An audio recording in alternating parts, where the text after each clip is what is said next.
Start हो जाएंगे।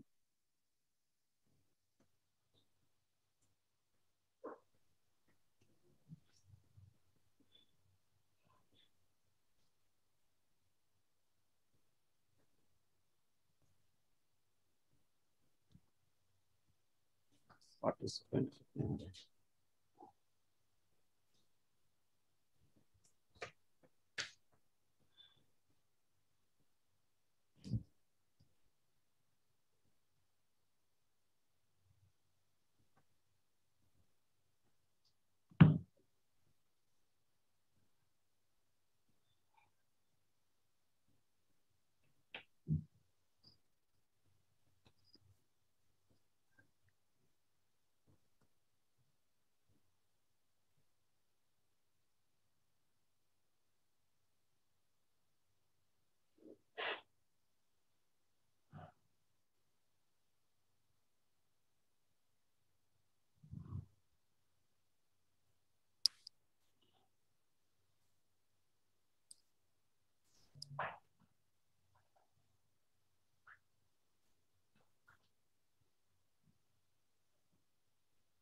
एक चेयरमैन साहब अतुल सर को एक बार फोन कर लीजिए। ओके।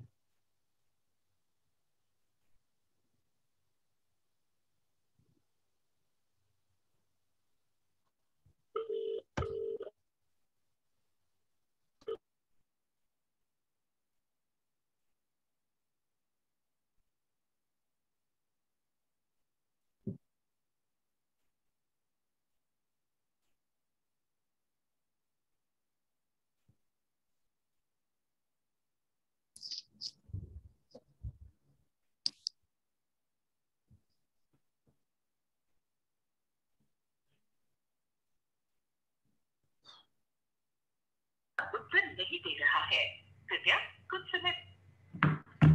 दिलीप स्टार्ट कीजिए sir. Yes.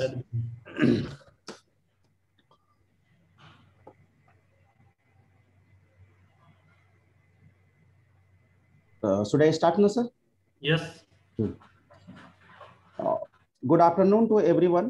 I, Dilip Kumar Singh, Vice Chairman and Treasurer of Gautam Budh Nagar branch of CRC of ICI, welcome you all present here on the today's webinar on GST amendments and related issue by Gautam Budh Nagar branch of CRC of ICI.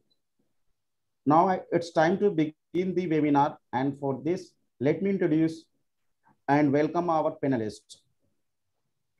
CS Sikha Singhal ma'am, Executive Committee member of Gautam Budh Nagar branch. CA Girish Narang sir, Sikasa Chairman of Gautam Budh Nagar branch. CA Chaman sir, Chairman of Gautam Budh Nagar branch. And our speaker, Advocate CA Brajesh Barma sir. I welcome sir. Thank you for the joining of today's seminar, sir. And I request to our branch chairman Chaman Singh ji for his welcome address. Thank you Dilip जी।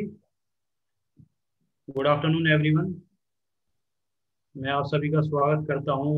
ये जो हमारी seminar है GST amendment and related issue, तो ये हम सबके लिए बहुत बेनिफिशियल रहेगी। जैसा कि आप सबकी जानकारी में है कि जीएसटी में डेली, वीकली, मंथली अमेंडमेंट होते रहते हैं, तो हमारी जानकारी अपडेट होनी बहुत ज़रूरी है। तो इसके लिए हमने सेमिनार ऑर्गेनाइज करवाई है, और इसमें जो हमारे स्पीकर है, main speaker CA advocate Brajesh Verma ji है, मैं उनका बहुत धन्यवाद करना चाहूँगा।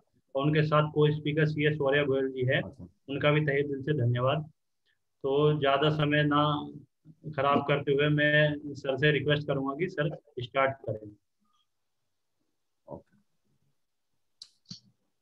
सर स्क्रीन शेयर करना है, कर दें? जी सर।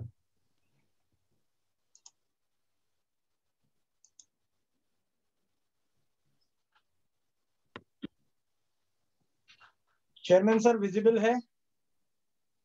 सर अभी यस सर, अभी यस विजिबल।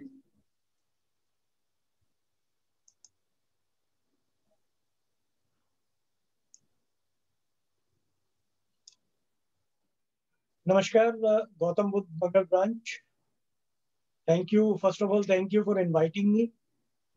अभी कोविड पैंडेमिक के चलते हम लोग आपस में मिल तो नहीं पा रहे, बट कहीं ना कहीं इस कोविड ने हमें बहुत सारी चीजें सिखाई हैं। इसका सर कोई भी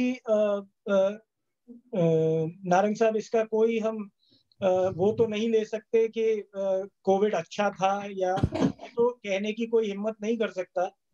लेकिन एज इंडियंस हम लोगों को हमेशा से हमारे पूर्वजों ने यही सिखाया है कि बुरे से बुरे वक्त में भी कुछ अच्छाई ढूंढ लेनी है।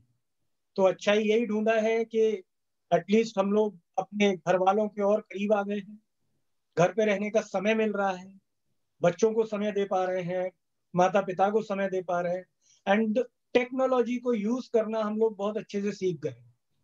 हम लोग ये सीख गए हैं दिलीप भाई कि अगर आप क्लाइंट के लिए कितना भी करते रहेंगे, at the end of the day आपको क्लाइंट की शाबाशी तो मिलने से रही। तो करेक्ट सर, करेक्ट सर। आज आपको ये पता चल गया है, हमें और आपको, कि अगर हम थोड़ा कम काम भी करते हैं, थोड़ा सा पैसा घर में कम लाते हैं, तो भी हमारा काम चलता है। हमें ये पता चल गया कि अननेसेसरी रेस्टोरेंट्स घूमना, अननेसेसरी वाटर पार्क में जाना, मौज करना, इनके अलावा भी एक दुनिया है।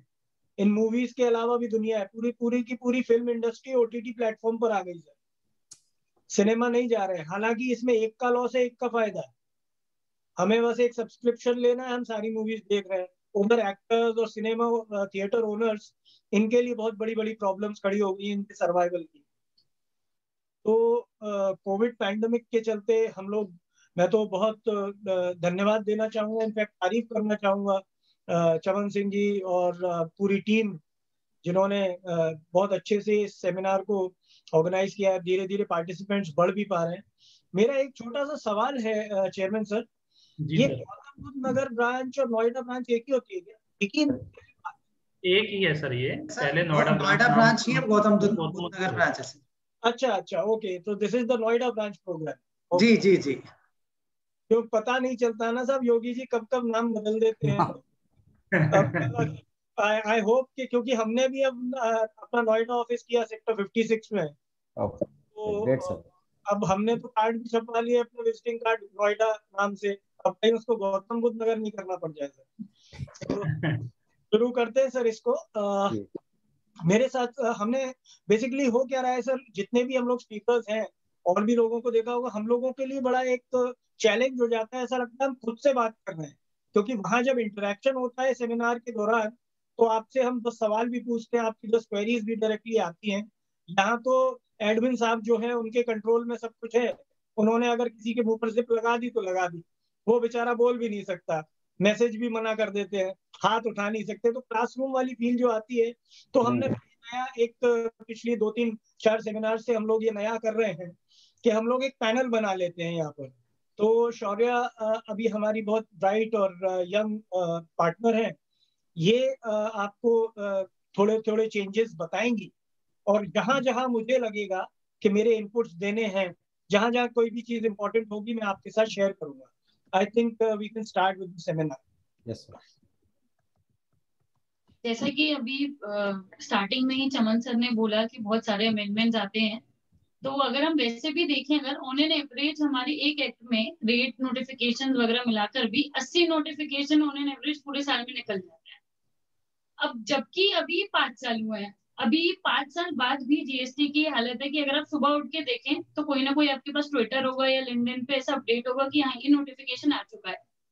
तो ऐसे ही कुछ हम अमेंडमेंट्स, कुछ हम अपडेट्स डिस्कस करने वाले हैं आज आप सबके साथ, इसमें कि एक अभी ई इनवॉइस एग्जेम्पशन आई है नोटिफिकेशन के थ्रू।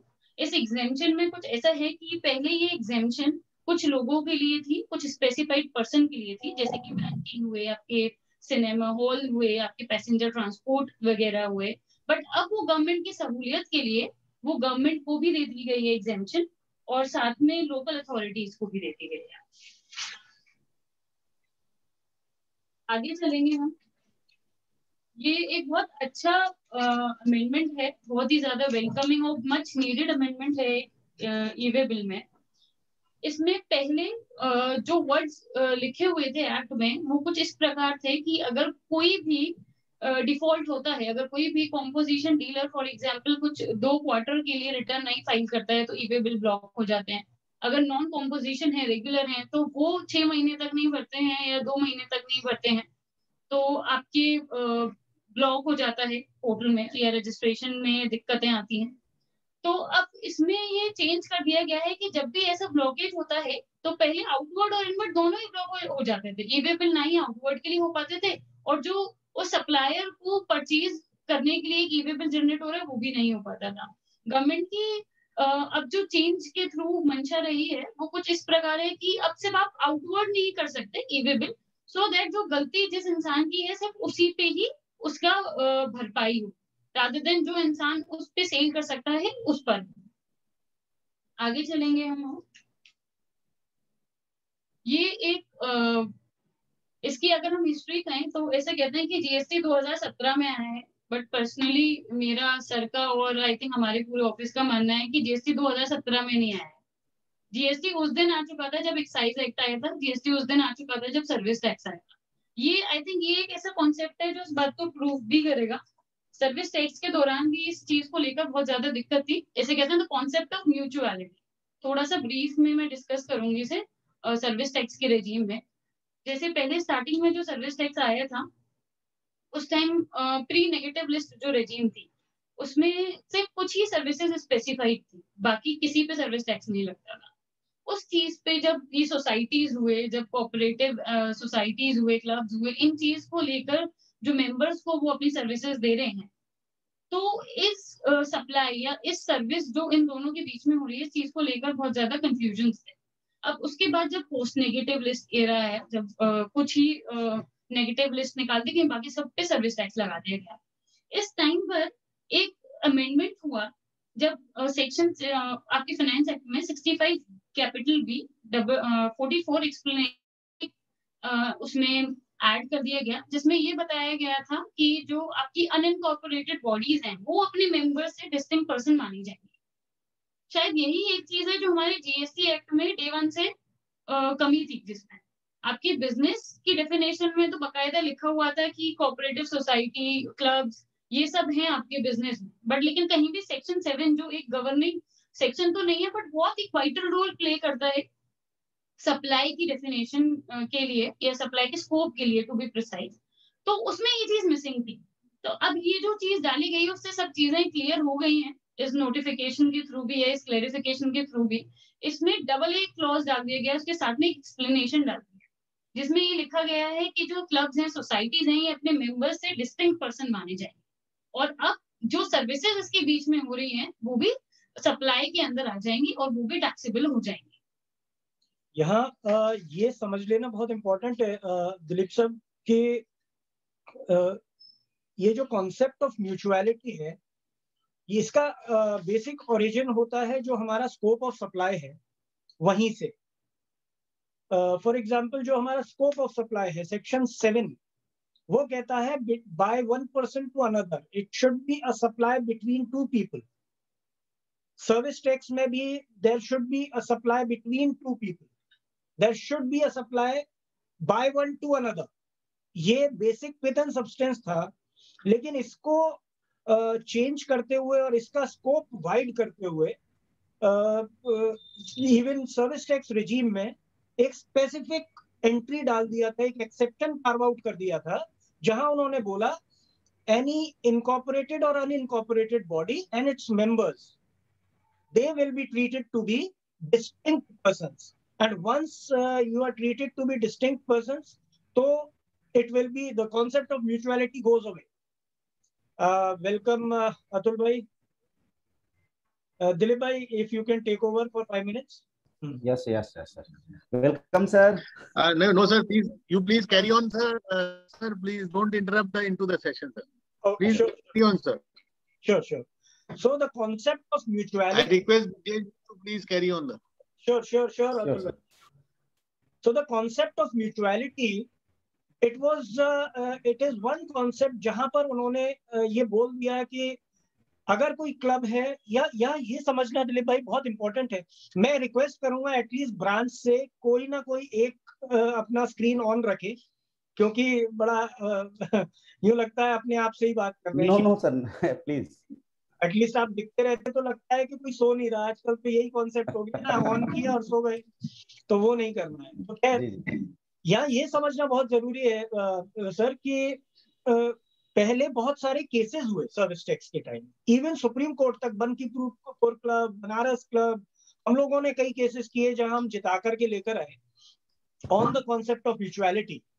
लेकिन उन सबको दरकिनार करते हुए जब नेगेटिव लिस्ट आया तो उन्होंने एक ये रूल कार्व आउट कर दिया कि ये दो लोग अलग अलग माने जाएंगे। यहाँ जीएसटी रेजिम में आने के बाद सर्विस टैक्स के कुछ जजमेंट्स हुए जहां उन्होंने बोला, ये बहुत इंपॉर्टेंट है दिलीप भाई, आपको नोट करना चाहिए सभी लोगों को।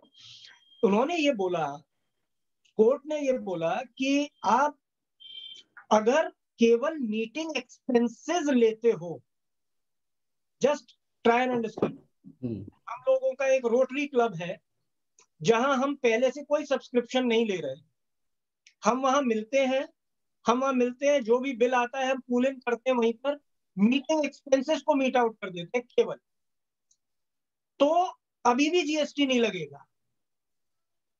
ये बहुत अच्छा एक्सेप्शन है, इसको याद रखना। ये जो अमेंडमेंट है ये बड़ा छोटा है, लेकिन इस एक्सेप्शन को याद रखना बड़ा इंपॉर्टेंट है कि अगर हम जो सर्विसेज के अगेंस्ट कंसिडरेशन ले रहे हैं, प्रॉपर हर साल की मेंबरशिप फीस ले रहे हैं, हम वहां पर जो बैडमिंटन फीस ले रहे हैं, वहाँ स्विमिंग पूल जिम फीस ले रहे हैं, सब टैक्सेबल है। लेकिन अगर आज भी कोई ऐसा क्लब है जो सिर्फ और सिर्फ मीटिंग एक्सपेंसेस को बियर करने के लिए, अकाउंटिंग को बियर करने के लिए, जो एक स्टाफ रखा होगा उसको बियर करने के लिए ले रहा है, तो अभी भी सर्विसेज नहीं मानी जाएंगी, और सर्विस नहीं मानी जाएगी तो अभी भी जीएसटी नहीं रहेगी। सर इसमें जैसे RWA बनाकर लोग सोसाइटी को मेंटेन करते हैं, इन दैट केस सर अगर वो मेंटेनेंस चार्जेस करते हैं तो दे कैन चार्ज जीएसटी और नॉट सर? देखिए 7,500 रुपए पर फ्लैट पर मंथ का उसका लिमिट है। अगर विद इन दिस लिमिट रहता है तो 100 करोड़, 200 करोड़, 500 करोड़ भी कमाई हो जाए तो भी टैक्स नहीं। Right. Otherwise, it is a taxable fee. Thank you, sir. Thank you. Moving on. Let's move on to the next amendment. इसी से रिलेटेड एक शेड्यूल 2 में चेंज हुआ है, उस पर हम लोग चर्चा नहीं करेंगे। इसी चीज को देखते हुए उन्होंने वहां पर सर्विस वर्ड भी यूज कर दिया है। ये बहुत इंपॉर्टेंट है, ये इंपॉर्टेंट है और इसको समझना बहुत जरूरी है। सेक्शन 16 एक तरीके से पूरे जीएसटी एक्ट में ये बताता है कि कहाँ और किस कंडीशन में आपको आईटीसी मिल सकता है। अभी इस अमेंडमेंट से पहले तक सेक्शन 16 में सिर्फ 4 कंडीशन थी। पेरेंट सेक्शन है, section 16 is the parent section, जहां उस सेक्शन 16 में अगर आप फॉल करते हैं और उसकी कंडीशंस को आप फुलफिल करते हैं, सिर्फ उसी सूरत में आपको आईटीसी मिलेगा, अदरवाइज नहीं मिलेगा। वो 4 कंडीशन कुछ ऐसे थे, एक तो टैक्स इनवॉइस होना चाहिए आपके पास और गुड्स आ गए हो, दूसरा सामने वाले ने टैक्स पे कर दिया हो गवर्नमेंट को, और तीसरा हमारी रिटर्न फाइल हो गई हो। अब इस अमेंडमेंट के थ्रू गवर्नमेंट ने एक 5वीं कंडीशन और इसमें ऐड कर दी है, जिसमें ये उन्होंने मैंडेटरी कर दिया है कि सामने वाले ने अपना जीएसटीआर 1 फाइल कर दिया, मतलब अगर उसने कोई भी आउटवर्ड सप्लाई की है वो आपके 2A में रिफ्लेक्ट कर रही हो। अगर हम इसको थोड़ा सा हिस्ट्री में भी पढ़ेंगे तो हमारा जो सबसे पहले बिल्कुल 2017 में आया था, तो आई थिंक सर शायद 1 महीना ही हमारा 2 रहा था इनफैक्ट, जब आपको एक्सेप्ट करना था, रिजेक्ट करना था हर एंट्री वाइज।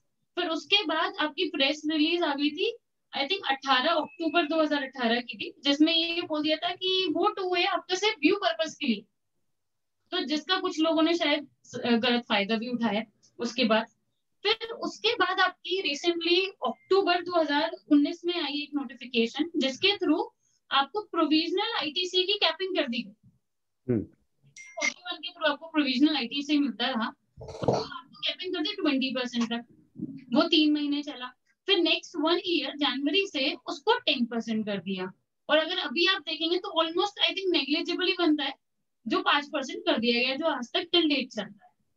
तो इसी आई थिंक यही जो अब डाला गया है 5%, और ये जो अमेंडमेंट किया गया है यहाँ पे GSTR 1 से और जो 2A से लिंक है, तो वो इसी चीज को कर्व करने के लिए है कि सामने वाला जो सप्लाई कर रहा है और वो आपके पास आना भी चाहिए, आपके 2A में दिखना भी चाहिए।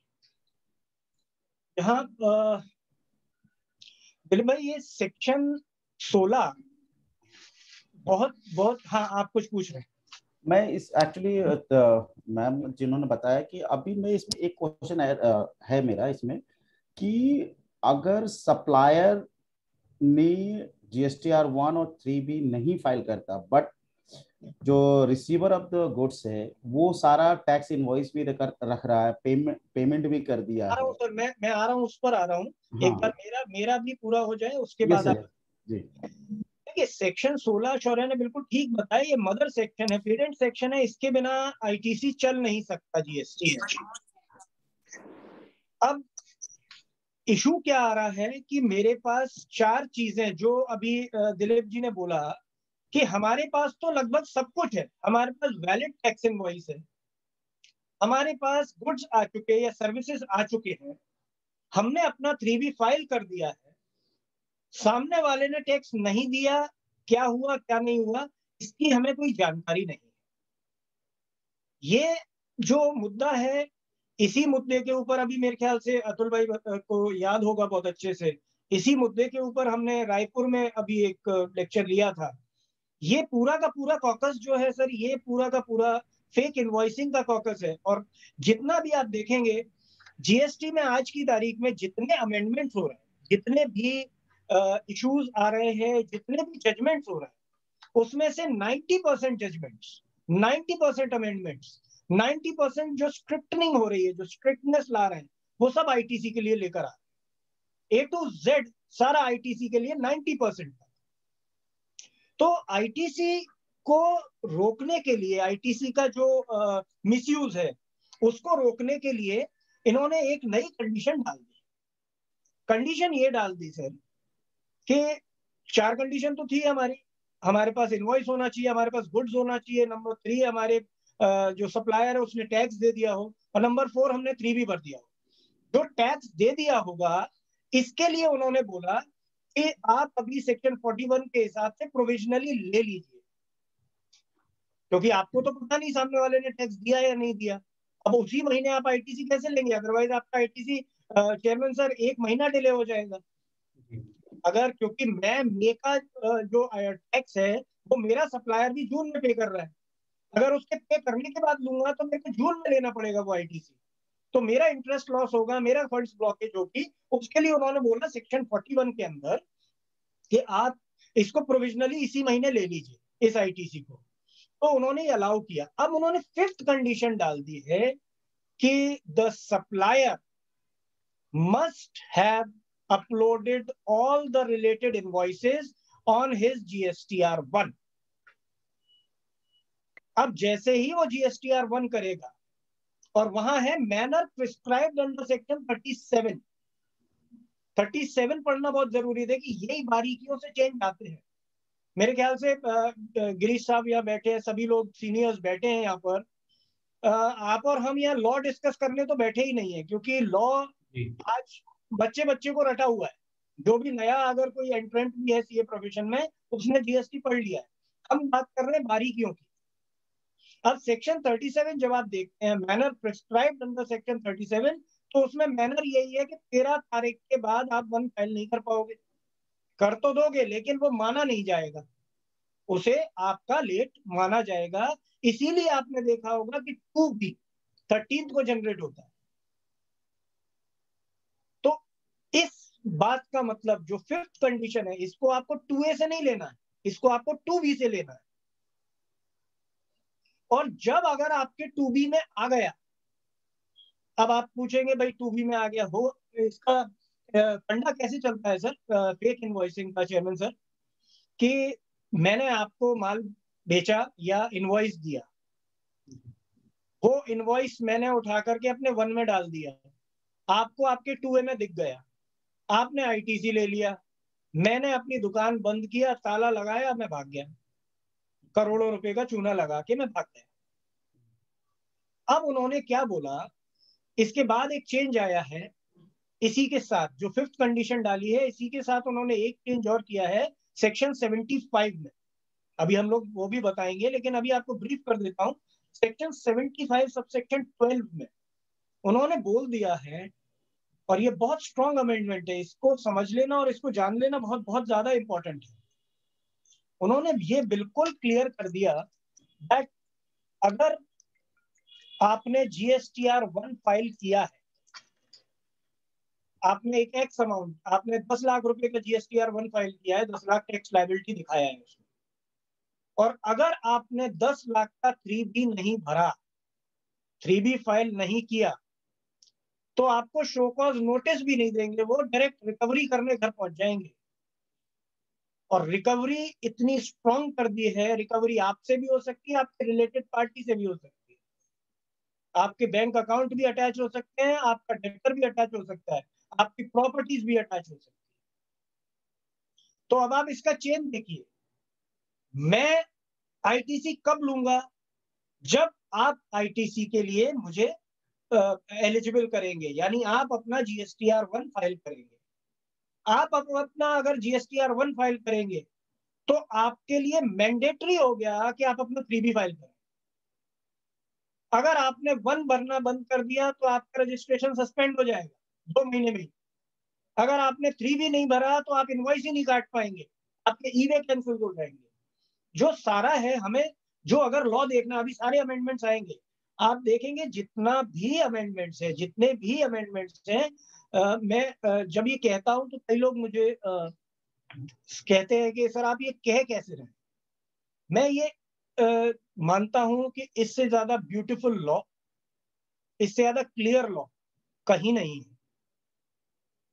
जब भी कभी बात होती है GST को लेकर के, तो I always make a comment that GST is not just a tax law. It is not just a tax law. It is a social reform. ये हमेशा हमें मान के चलना पड़ेगा, it is a social reform. और सोशल रिफॉर्म कहने के पीछे मेरी वजह क्या है? सोशल रिफॉर्म इस वजह से भी है GST, क्योंकि GST इकलौता एक ऐसा लॉ है जो आपके पैसों को भी बचा रहा है एज अ सप्लायर। उसने क्लियर कर रखा है सेक्शन 16 में कि आपने अगर ITC लिया है तो आपको सामने वाले को 180 दिन में पेमेंट करना पड़ेगा, अदरवाइज आपका ITC ब्लॉक कर देंगे उतना। यहां पर उन्होंने GSTR 1 और 3B की कंडीशन वही डाल दी सेक्शन 75 में, जिसके थ्रू वो लोग ये कहना चाहते हैं कि अगर आपने सामने वाले से पैसा लिया है तो गवर्नमेंट के खाते में डालिए। गवर्नमेंट भी समझती है सर कि जेन्युइन लोग भी फंस रहे हैं इसमें, जेन्युइन प्रॉब्लम्स भी हो रही हैं। जो जेन्युइन असेसीज हैं, जिन्होंने पूरा का पूरा 1 नंबर में काम किया, सब अच्छे से पैसा दिया, NEFT ट्रांसफर्स किए, सब कुछ किया, वो भी इस फेक इनवॉइसिंग या ऐसे लोगों की वजह से फंस रहे हैं। तो इनका संज्ञान लेते हुए, इनको जानकारी होते हुए गवर्नमेंट ने ये एक्शन लिया है। This is the amendment I was talking about. If details are furnished in R1 but not in R3B, then it shall be directly liable for recovery. कोई नोटिस वगैरह की देने की भी जरूरत नहीं है, कोई SCN नहीं होगा, डायरेक्ट रिकवरी हो जाएगी।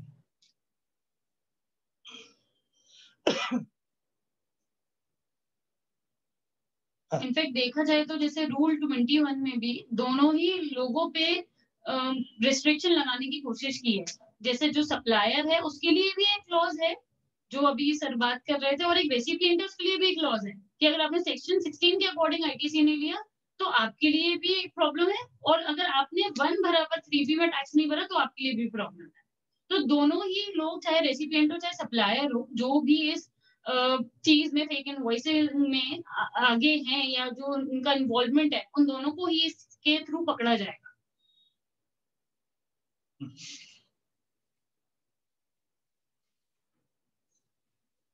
आगे GST ऑडिट की अगर हम बात करें तो अभी ये तो सभी को ही पता है कि GSTR 9C अब सेल्फ सर्टिफाइड हो गया है। कोई भी उसमें सीए का डिजिटल सिग्नेचर या कोई भी ऑथेंटिकेशन की जरूरत नहीं है अभी 2020 और 21 के लिए। पर अभी ऐसा कुछ नोटिफिकेशन नहीं आया है कि कितने रिलैक्सेशन या कितने टर्नओवर के लिए रिलैक्सेशन होनी चाहिए। हालांकि इस 43rd काउंसिल में रिकमेंडेशन दी गई है, जैसे कि पिछले साल भी थी, कि 9 आपका 2 करोड़ तक मैंडेटरी ना किया जाए और 9 से आपका 5 करोड़ तक मैंडेटरी ना किया जाए।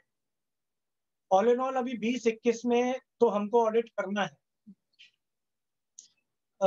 दिलीप भाई, हमेशा लोग कहते रहते हैं कि जीएसटी ऑडिट चला गया, it's a big opportunity loss and everything. शायद आपसे भी लोग कहते होंगे कि साहब अब तो ये तो बड़ा लॉस हो गया, ये तो प्रोफेशनल ब्रदर्स का थोड़ा सा परेशानी की बात है। मैं सर इसको पॉजिटिव सर। हाँ, आप ये देखें, मैंने यहाँ पर ये मार्क भी आपको दिखाता हूँ मैं। ये वाला जो मेरा पॉइंटर है, इस पॉइंटर को आप देखें जरा। The effect of this amendment seems to be far-reaching and may serve as a blow to the professionals in the short run. This is very important, sir. In the short run only. But over a period of time, आप realize करेंगे कि ये तो blessing in disguise है आपके लिए। सही बात सर। सर अभी मैं नाम नहीं बता सकता, लेकिन एक व्हाट्सएप ग्रुप पर भी एक चर्चा का बड़ा विषय बना हुआ था। हमारे एक प्रोफेशनल ब्रदर, शायद कहीं किसी स्टेट के थे, मेरे को नाम याद नहीं है, उनको पुलिस मतलब अरेस्ट कर चुकी, डिपार्टमेंट ने अरेस्ट कर लिया। And can you believe charges क्या थे? ये तो हमको पता है, अभी शौर्य बताएंगे आगे कि जो अमेंडमेंट हुए हैं वो कितने स्ट्रिक्ट हो गए हैं कि अगर आप किसी भी गलत काम आपके क्लाइंट ने किया या अगर किसी बंदे ने किया और आपने उसका बेनिफिट रिटेन किया है, कुछ भी आपने फायदा दिया है उसका, तो आप भी इक्वली लायबल हो गए फॉर ऑल पिनल एक्शंस। आपका भी प्रोटेक्टिव असेसमेंट गवर्नमेंट करेगी। उन सीए भाई के साथ यही हुआ। उन्होंने जानबूझकर तो नहीं किया होगा, हम लोग ऐसा करते नहीं है अमूमन जानबूझ करके, पर उन्होंने फीस काफी हैवी चार्ज किया किसी क्लाइंट से, and that client turned out to be involved in the fake invoicing racket. And our CA professional brother, he was held to be guilty of retaining the benefits. Department ने ये बोला कि generally इसकी fees इतनी हो सकती थी, आपने तो इसकी पर मंथ इतनी फीस ली है, तो आपको सब पता था। 1-1.5 साल के बाद उनको बेल मिला है। सर 9 गिरीश साहब, ये बहुत बहुत इंपॉर्टेंट है। 9 इज टेक्निकली 9 की जिम्मेदारी है असेसी की, और 9C की जिम्मेदारी है मेरी और आपकी। मैं तो थोड़ा सा बच गया हूँ क्योंकि एडवोकेट हो गया, तो मैं तो साइन करता नहीं हूँ मैं तो साइन करता नहीं हूँ, लेकिन हमारे पार्टनर्स वगैरह करते हैं। तो अब आप ये देखें कि 9C के नीचे आप क्या लिखते हैं। मैंने ये भी देख लिया, मैंने कैश फ्लो भी देख लिया, मैंने सब देख लिया, एंड एवरीथिंग इज पहले तो ट्रू एंड करेक्ट था। वो तो भलाओ हमारी जो आईसीआई के जो हेड्स हैं, अतुल भाई जैसे लोग हैं, जिन्होंने इस चीज को लेकर के बहुत ज्यादा मशक्कत की और ट्रू एंड करेक्ट को ट्रू एंड फेयर में कन्वर्ट कराया। नहीं तो जो पहली साल इनिशियल जो फॉर्म आया था वो था ट्रू एंड करेक्ट। अब आपने ट्रू एंड करेक्ट पर साइन कर दिया और वो निकला अनट्रू एंड इनकरेक्ट, तो क्या होगा? आपकी फीस देखी जाएगी, अरे आप तो बड़ी बढ़िया फीस लेते हो, यानी कि आपने रिटेन किया है बेनिफिट। इस वक्त सर अभी अटैचमेंट के ऊपर शौर्य बताएंगी कि इतना बड़ा कर दिया अटैचमेंट। अटैचमेंट सेक्शन 79 को एनलार्ज कर दिया, वास्ट कर दिया। यस, ये तो हम डिस्कस कर चुके हैं 5 करोड़ एंड 2 करोड़ के लिए। हाँ, आगे हम ये डिस्कस करेंगे section interest on net liability. इसके ऊपर काफी लिटिगेशन बहुत पहले से चल रही थी। लिटिगेशन इसलिए थी कि हमें जो इंटरेस्ट कैलकुलेट करते हैं हम 3B पे, तो वो हमें ग्रॉस लाइबिलिटी पे करनी चाहिए, या जितना हम अपना कैश जमा करा रहे हैं या कैश लेजर से पेमेंट कर रहे हैं तो उस पोर्शन पे करनी चाहिए, क्योंकि आईटीसी हमारे पास ऑलरेडी क्रेडिट लेजर में था। इतनी सब लिटिगेशन के बाद ये I think last finance act में ऑलरेडी ये वाला सेक्शन जुड़ चुका था, ये वाला अमेंडमेंट हो चुका था, बट अब इस नोटिफिकेशन से इसको इम्प्लीमेंट भी कर दिया गया है। ये तो इसमें बहुत इम्प्लाइड है कि जब आपका जितने से कैश का पेमेंट होना है, कैश लाइबिलिटी है, नेट के बेसिस पे ही आप इंटरेस्ट कैलकुलेट करें अपना 18% और आप जमा कराएं। जो सबसे एक इम्पोर्टेंट चीज आई थिंक जो नोट करने वाली है या जो डिस्कस करने वाली है वो ये है कि उन लोगों का क्या होगा जो ग्रॉस लाइबिलिटी पे कर चुके हैं, क्या उनको रिफंड मिलेगा या उस पर कोई क्लेरिफिकेशन आना चाहिए आई थिंक। एंड उस केस में अगर एक और हम डिस्कस करें अगर इसमें, तो काफी लोगों का ये कंफ्यूजन रहता है कि जो हम लाइबिलिटी पे कर रहे हैं तो कोई भी आउटवर्ड लाइबिलिटी रहेगा ही, हमने नेक्स्ट महीने पे करी तो उस पर भी हम कैश लाइबिलिटी का ही प्रोविजन लगाएंगे नेट लाइबिलिटी का। बट अगर हम देखें इसमें तो ये रिटर्न बेस्ड प्रोविजन है, तो ये नेट लाइबिलिटी का बेनिफिट आपको सिर्फ तभी मिलेगा जब आपकी पूरी की पूरी रिटर्न लेट गई। देखिए सर, जो शौर्य बता रही हैं ये बहुत ही बड़ा मुद्दा है और बहुत लंबा चलने वाला मुद्दा है। दिलीप भाई, आपने रिटर्न फाइल किया मई का, मई में आपकी 10 लाख की लायबिलिटी है, 10 इनवॉइस है 1-1 लाख की आउटवर्ड लायबिलिटी के, 10 लाख की लायबिलिटी है। किसी कारण से चेयरमैन सर 9 इनवॉइसेज आपने 1 में फाइल कर दिए, 9 ही इनवॉइसेज आपने 3B में फाइल कर दिए, आपका 1 लाख रुपया शॉर्ट रह गया। आईटीसी से ही पे किया, बहुत आईटीसी पड़ा हुआ है आपके पास, आईटीसी से ही पे किया आपने। जब आपका इंटरनल ऑडिट हुआ तो आपके ऑडिटर ने बताया कि सर ये तो रह गया है, एक पर्टिकुलर अमाउंट, एक पर्टिकुलर इनवॉइस आपकी रह गई। तो वो जो इनवॉइस लेकर के आपने जून के रिटर्न में जून के लायबिलिटी के साथ you added it up, and June की अपनी लायबिलिटी 10 लाख है फॉर एग्जांपल, आपने 11 लाख का पेमेंट कराया, 1 लाख पिछली जो इनवॉइस रह गई थी, ये भी पूरा आपने आईटीसी से कराया। What should be the impact on interest? Chaman Singh ji. जी सर। क्या इंटरेस्ट लगना चाहिए? आप एग्जाम्पल मेरा समझ गए, मई में आपसे लाख रुपए की इनवॉइस छूट गई जो आईटीसी से जानी थी, जून में आपने आईटीसी से ही 10 लाख जून का और 1 लाख पुराना आपने पे कर दिया। आईटीसी भरपूर, आप पे करोड़ों रुपए का आईटीसी पड़ा हुआ है जी। तो मेरे अकॉर्डिंग लगना चाहिए इंटरेस्ट लगना चाहिए? नहीं लगना चाहिए। ओके, जो शौर्य बता रही हैं और जो ये 50 है, इन्हीं बारीकियों की वजह से आज चेयरमैन सर ने ये सेमिनार अतुल भाई के गाइडेंस में रखा है। देखिए सर, जो आपकी लायबिलिटी है, ये जो आपका जो प्रोविजन आया है, वो प्रोविजन आपसे ये कहता है that section 50 it says that where the liability, section 50 दिखाना show, where the liability in a particular month and the return gets delayed. For example, मई का रिटर्न 20th तक जाना था लेकिन 24th को गया आपके पास,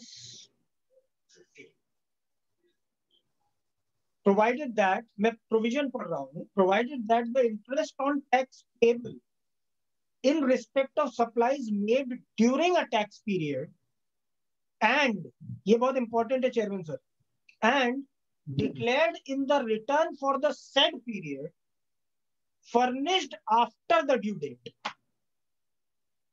and declared in the return for that period if there is a liability in a tax period and it is declared in the return of that period which is filed delayed, which is filed with a delay, then the interest will be on net cash payable. हमारे example में जब हमने मई का return file किया, 10 लाख रुपया में से 1 लाख रह गया, फिर हमने जून में दिया, जून में 1 लाख रुपया हमने जोड़ करके टैक्स पे कर दिया। सारा का सारा काम हमने किया आईटीसी से, सारा का सारा, लेकिन 1 लाख रुपए पर इंटरेस्ट जाएगा। ये बहुत बहुत बहुत इंपॉर्टेंट है। हम अगर कहीं गलती से अपने क्लाइंट को गलत सलाह दे रहे हैं तो आज से ही देना बंद कर दें। रिटर्न डिले हो जाएगा और आपके पास सफिशिएंट आईटीसी है तो आपका अप टू आईटीसी कोई इंटरेस्ट नहीं होगा, ओनली कैश पोर्शन पर होगा। लेकिन अगर रिटर्न फाइल्ड है उस पीरियड का and any outward supply has escaped taxation, तो उस एस्केप्ड आउटवर्ड सप्लाई पर इंटरेस्ट जाएगा। ये बहुत इंपॉर्टेंट इन्होंने अमेंडमेंट किया है सर। एंड दिस अमेंडमेंट आप ये देखें, एक और था प्रोविजन इंटरेस्ट, पेज हटा दिया। यहाँ पर एक अमेंडमेंट और किया है छोटा सा सेक्शन 50 में, वो बहुत इंपॉर्टेंट अमेंडमेंट है। देयर वाज वन जजमेंट, में बिल्कुल दिमाग से ध्यान उतर रहा है, झारखंड हाई कोर्ट का एक जजमेंट था जहां उन्होंने ये बोला that even interest must be quantified and must be determined in the order और in the show cause notice, otherwise वो चार्ज नहीं कर सकते हो आप। ये अभूतपूर्व चीज थी, हमने पहली बार देखा सर। हम तो हमेशा समझते थे इंटरेस्ट ऑटोमेटिक है और ऑटोमेटिक ही था, पर यहाँ 50 में वर्ड जो यूज था, उस 50 में वर्ड था that interest shall be levied on that portion of tax that is paid by debiting cash ledger. Levied बहुत छोटा वर्ड है सर। इस लेवीड को हटा करके चेयरमैन सर, इस लेवीड को हटा करके पेएबल कर दिया है। एक वर्ड हटाया बस, लेवीड हटा के पेएबल कर दिया। और वो जो हाई कोर्ट जजमेंट हुआ था, उस हाई कोर्ट जजमेंट को नलिफाई कर दिया बैठे बैठे। लेवीड को पेएबल से बदल दिया, that interest shall be payable, यानी अब कर दिया suo motu, automatic. Next, seizure and confiscation. इस अमेंडमेंट में जो चेंज किया गया है वो ऐसे है कि सेक्शन 74 में जो भी प्रोसीडिंग्स होती थी, अगर वो कोई भी प्रोसीडिंग उसमें कंक्लूड हो जाती है तो जितने भी रिलेटेड लोगों पे लगा हुआ है उसकी प्रोसीडिंग्स के जो भी कॉन्सिक्वेंसेस हैं और जो सेक्शंस हैं वो सभी डीम टू कंक्लूड मान लिए जाते हैं। बट इस अमेंडमेंट के बाद बाकी सारे डीम टू कंक्लूड मान लिए जाएंगे, सिर्फ सेक्शन 129 एंड 130 इंटैक्ट रहेगा।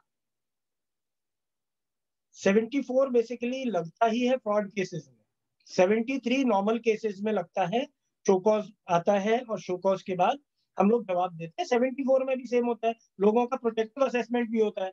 एक कहीं से माल आ रहा है, कहीं से गुड्स आ रहे हैं, तो मेरा भी असेसमेंट हो गया, जो भेज रहा है उसका भी असेसमेंट हो गया, क्योंकि उनको लग रहा है ये कहीं क्लैंडस्टाइन रिमूवल है या कोई प्रॉब्लम है या कहीं चोरी चल रही है। इवन ट्रक ओनर को पकड़ लिया, कॉन्फिस्केट कर लिया उसके गुड्स को। तो कॉन्फिस्केशन एंड सीजर, इनके प्रोविजंस को सेपरेट कर दिया गया है कि आपके 74 में बाकी चीजें लड़ते रहो, टैक्स लगना चाहिए नहीं लगना चाहिए, कहाँ कितना इंटरेस्ट लगना चाहिए, कहां से कहां तक का टैक्स होगा, everything you can fight. But 129 130 अगर एक बार ट्रिगर हो गए तो वो तो अलग चलते रहेंगे, उनका अलग कोड है, अलग चलते रहेंगे। ये बहुत इंपॉर्टेंट है सर, ये बहुत गिरीश साहब बहुत ज्यादा इंपॉर्टेंट है। इस अटैचमेंट के लिए आप देखें 122(1)(a), the person taking benefit of the restricted transactions और हु एड और अबेट द डिफॉल्ट, उनके भी ऊपर कर सकते हैं। अब आप ये देखें, पहले केवल और केवल अटैचमेंट के प्रोविजंस कब हो सकते थे, ये बड़ा इंपॉर्टेंट है शौर्य। अटैचमेंट के प्रोविजंस सेक्शन 62, 63, 67, 73, 74, ये सारी प्रोसीडिंग्स अगर आपके खिलाफ चल रही हैं, देन ओनली आपका अटैचमेंट वो लोग कर देते थे उठा करके। यहां उन्होंने पूरे पूरे चैप्टर्स और उनकी सारी प्रोसीडिंग्स, चैप्टर 12, 14, 15, तीनों पूरे पूरे चैप्टर्स, इसमें कुछ भी हो जाए सर, इसमें तो नॉर्मल, रिटर्न, डिलेड के भी सेक्शंस आ जाते हैं। आप सोचे कि आपका अटैचमेंट कहाँ कहाँ होता है। चैप्टर 12 में आपको बताता हूँ, I read out the names of the chapters only. So chapter 12 is assessment पूरा, जिसमें सेल्फ असेसमेंट भी है। ये बहुत जान लेना सर, हम पढ़ लेंगे 12, 14, 15 और घर चले जाएंगे। नो, चैप्टर 12 के अंदर असेसमेंट है, जिसमें सेल्फ असेसमेंट है। सेल्फ असेसमेंट तो आप हर महीने करते हो ना सर। चमन सर, हर महीने हम सेल्फ असेसमेंट ही तो करते हैं, और करते क्या है? Provisional assessment, scrutiny, non filer, unregistered. Recording in progress. Sir ये कुछ Am I audible? जी सर। Am I audible? Yes sir. अच्छा, नहीं कोई आवाज आई थी, पता नहीं कोई कंप्यूटराइज्ड आवाज आई थी। जी। Okay, then chapter 14 is inspection, search, seizure and arrest. यहाँ तो समझ में आता है अटैचमेंट करना। And 15 is demand and recovery, पूरा पूरा चैप्टर। अब आप ये देखें सर, पहले केवल 73, 74 था। समझ में आती है बात हमारी कि SCN किया, चोरी पकड़ी गई और आपको उन्होंने उठा करके अटैचमेंट कर दिया।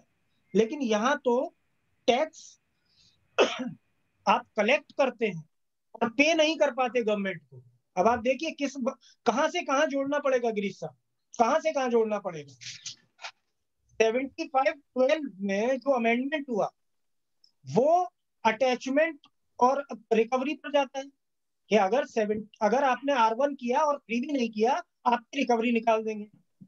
और वही पूरा चैप्टर अब अटैचमेंट में कवर्ड है, तो रिकवरी निकलते ही अटैच कर देंगे बिना शो कॉज के। बहुत इंपॉर्टेंट अमेंडमेंट है। ये मैं स्किप कर रहा हूँ, ये कुछ परसेंटेजेस बढ़ाए हैं। दिस इज बेसिकली वो जो क्या बोलते हैं उसको, सीजर के केस में 25% कर दिया। हाँ, pre deposit. The pre deposit is 25% against 10%। ये detention, scissor of goods and vehicle, इसमें जैसे और भी अभी पेनल प्रोविजंस हैं जो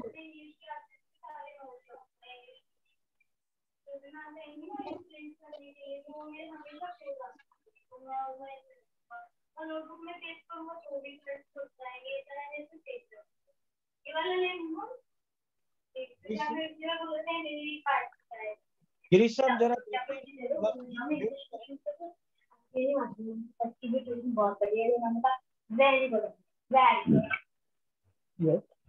शिखा सिंह जी को एक बार बोले जरा म्यूट करने के लिए। We are audible? Yes sir, yes sir. Okay, please continue. तो डिटेंशन और and seizure of goods and vehicle के केस में जो पीनल प्रोविजंस हैं, अब वो उसमें ऐसा कर दिया गया है कि अगर जो भी ओनर है गुड्स का, अगर वो सामने नहीं आता है गुड्स लेने के लिए, तो 200% ऑफ टैक्स और penalty equals to 2.5% of value of goods और 25,000 whichever is lower।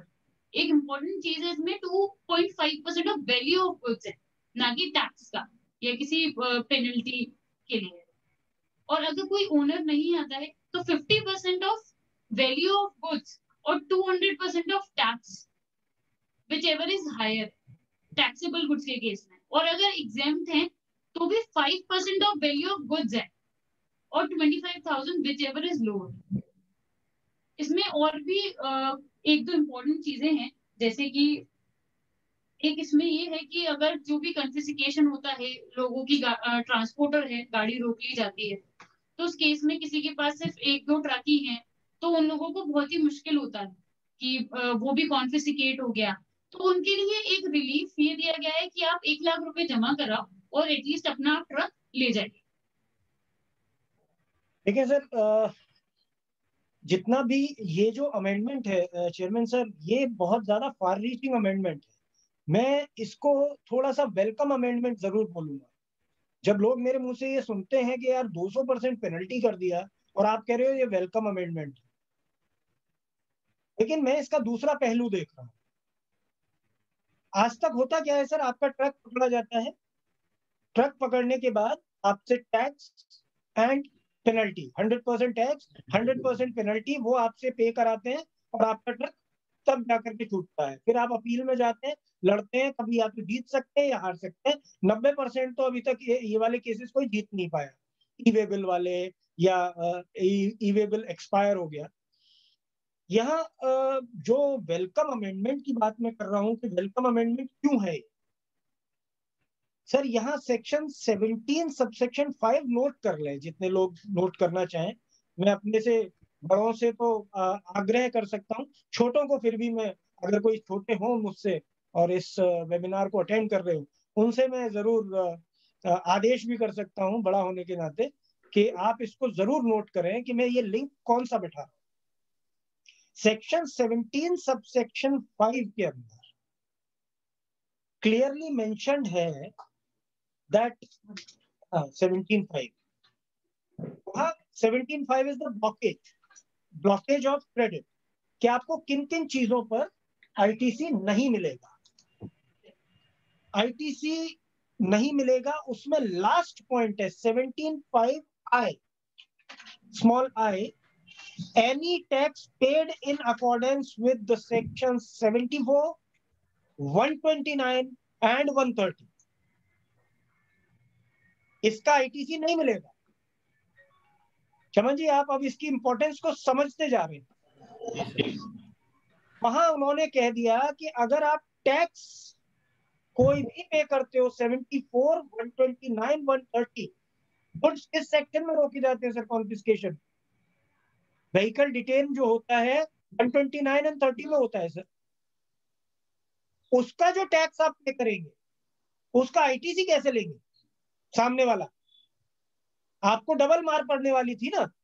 टैक्स आप अपनी जेब से देते हैं और पेनल्टी देते हैं, फिर आप उससे पेमेंट मांगते हैं तो उसको आईटीसी नहीं मिलता, वो आईटीसी और काटता है आपसे जी। तो उन्होंने बोला पेनल्टी 200% दे दीजिए, आपकी जेब से वही 200 रुपए गए, टैक्स बाद में देना। जब आपका मंथ पूरा हो जाएगा 3B के साथ टैक्स दे दीजिए, गाड़ी छुड़ा के ले जाइए और पेनल्टी की अपील लड़ते रहिए। तो वो जो टैक्स है वो 129 के बाहर कर दिया और 129 के बाहर होते ही 17.5 के बाहर हो गया। ये बहुत, मैं इसको वेलकम अमेंडमेंट मान रहा हूं। हालांकि 200% थोड़ा सा ड्रैकोनियन तो है, थोड़ा सा प्रॉब्लमेटिक तो है, but still I would consider this to be a little bit positive amendment.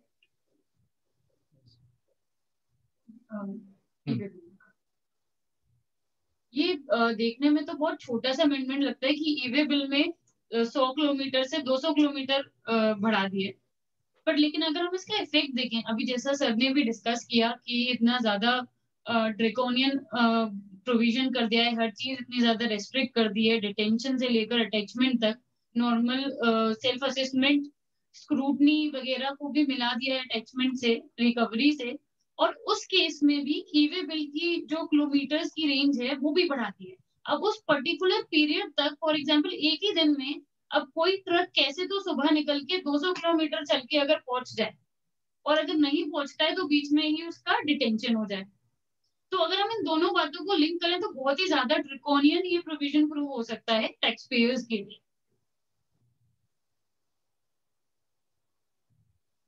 This is changes regarding exporter. इसमें जो चेंज आया है, एक चेंज आया है SEZ यूनिट्स के लिए कि आपको तभी जीरो रेटेड सप्लाई का रिफंड मिलेगा जब वो ऑथराइज्ड ऑपरेशंस के लिए यूज हुआ। एक जो वर्ड है ऑथराइज्ड ऑपरेशन, ये ऐड कर दिया गया है। दूसरा जो एक चेंज है, पहले जो एक्सपोर्टर्स को रिफंड मिलता था वो दो मोड में मिलता था, एक तो विदाउट पेमेंट और एक विद पेमेंट। जो विदाउट वाले थे वो LUT मोड हम नॉर्मली कहते थे और विद वाले को normally with payment of IGST कहते थे। अब जो चेंज है इससे ये पता लगता है कि अब जो एक्सपोर्टर्स हैं वो LUT मोड में ही, मतलब without payment of tax mode में ही रिफंड ले सकते हैं। जो एक हमें लगता है कि ऐसा लाने की क्या जरूरत थी, क्योंकि विद पेमेंट ऑफ टैक्स में भी लोग ITC ले ही रहे थे, सेट ऑफ कर लेते थे और उनको रिफंड मिल जाता था, और अब विदाउट पेमेंट में भी उनको रिफंड ही मिलेगा। तो इस चेंज को लाने की क्या जरूरत पड़ी गवर्नमेंट? पहले जो लेते थे विद पेमेंट ऑफ टैक्स में, उसमें चाहे तो आपके इनपुट हो, चाहे इनपुट सर्विसेज हो, या चाहे कैपिटल गुड्स के ITC हो, क्योंकि कैपिटल गुड्स का अगर हमने कैपिटलाइजेशन नहीं किया जो भी चीज है उसमें, और हमने ITC ले लिया, तो हम उसका अगर सिर्फ सेक्शन 16 देखें और कंडीशन देखें तो हम ITC ले सकते हैं। बट जब हम रिफंड को मिलाते हैं उससे, तो प्रॉब्लम ये आती है कि जब हम विद पेमेंट में ले रहे हैं तो वो भी हमारे ITC में ही जा रहा है 3B में, और हमने उसका भी ITC सेट ऑफ करके रिफंड ले लिया। तो एक तरीके से कैपिटल गुड्स का भी उनको रिफंड मिल गया, बेनिफिट मिल गया। जबकि अगर हम ऑन द कॉन्ट्ररी देखें, जब आपका विदाउट पेमेंट में है, LUT मोड में है, तो उस पर्टिकुलर फॉर्मूला में अलग से ही कार्व आउट कर दिया गया है इनपुट ऑन कैपिटल गुड्स पे। तो आई थिंक सर ये हो क्या रहा था सर, ये एक्सपोर्टर्स क्योंकि बहुत ही इंपॉर्टेंट एंड बहुत ही डेकोरेटेड लॉबी होती है। I think exporters are very very essential for any country's growth. तो एक्सपोर्टर्स अभी तक, जब अब पेमेंट शुरुआत में LUT में रहे, उसके बाद कुछ एक्सपोर्टर्स LUT में रहे, यानी कि without payment of tax unutilised ITC का रिफंड फाइल करते थे RFD 01 और ले लेते थे। कुछ लोगों ने फिर ये किया कि आप पेमेंट टू अपने ITC से पेमेंट कर दीजिए जो आपकी एक्सपोर्ट पर लायबिलिटी आ रही है, और उस लायबिलिटी को जब आपने ऑन पेमेंट ऑफ IGST आपने एक्सपोर्ट किया, और फिर अपने आप automatically through ice gate route वो कस्टम से आपको ऑटोमेटिक पेमेंट ऑफ टैक्स वापस आ जाता था। यहाँ जैसा शौर्य ने बताया कि somehow due to the lack of clarity on law, यहाँ किसी एक्सपोर्टर ने गलत कुछ नहीं किया, there was a lacuna in law कि हम कैपिटल गुड्स का भी रिफंड लेने लगे और मिलने लगा, कोई क्वेरीज नहीं हुई। अब प्रॉब्लम कहाँ आएगी? अच्छा, हालांकि ये वाला अमेंडमेंट अभी भी इफेक्टिव नहीं हुआ है, it will be notified later, आज भी इफेक्टिव नहीं है। लॉ में चेंज आ चुका है बट अभी इफेक्टिव नहीं हुआ। बट अगर ये आ जाता है तो आई थिंक गवर्नमेंट जो गलती 4-5 साल से गलती जो हो गई है, गलती हो गई है गवर्नमेंट से, उसकी भरपाई करना चाह रही है। एंड आई डोंट थिंक कि कोई बैक कैलकुलेशन हो सकती है, इसका कोई रेट्रोस्पेक्टिव इफेक्ट हो सकता है, इम्पॉसिबल है, because creating a retrospective effect will amount to creating a demand from previous date which shall be unconstitutional. So but this is a very very important amendment. ये कुछ 43rd GST काउंसिल जो अभी हुई थी उससे related amendments हैं। इस चीज के अभी सर्कुलर और नोटिफिकेशंस अवेटेड है।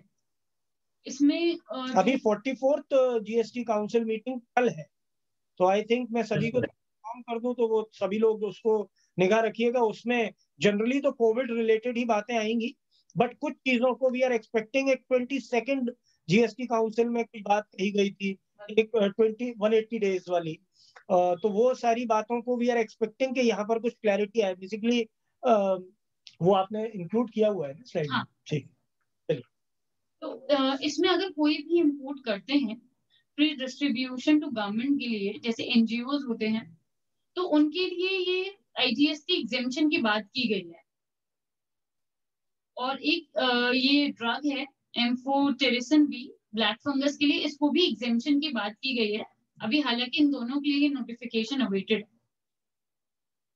ये रीइम्पोर्टेड करा है जो रिपेयर के लिए भेजे थे गुड्स, उस पे जो IGST लगता है, तो उस पे लेविएबिलिटी की बात की गई है। ये आई थिंक जैसे एक केस आया था पहले, InterGlobe Aviation, better known as आपका इंडिगो एयरलाइंस जो होते हैं, तो ये उसके केस में आया था कि एक स्पेशल जो वर्ड आई थिंक मैंने यहाँ पे मार्क भी करा हुआ है हमने, इधर लिखा होगा, ये duties of customs would not include IGST, तो इस वाले केस में ये था कि जो टैक्स लग रहा है तो उसमें आईजीएसटी इंक्लूड नहीं है, ड्यूटीज ऑफ कस्टम में सिर्फ कस्टम रिलेटेड ड्यूटीज ही हैं, आईजीएसटी नहीं माना गया था इस पर्टिकुलर केस लॉ में।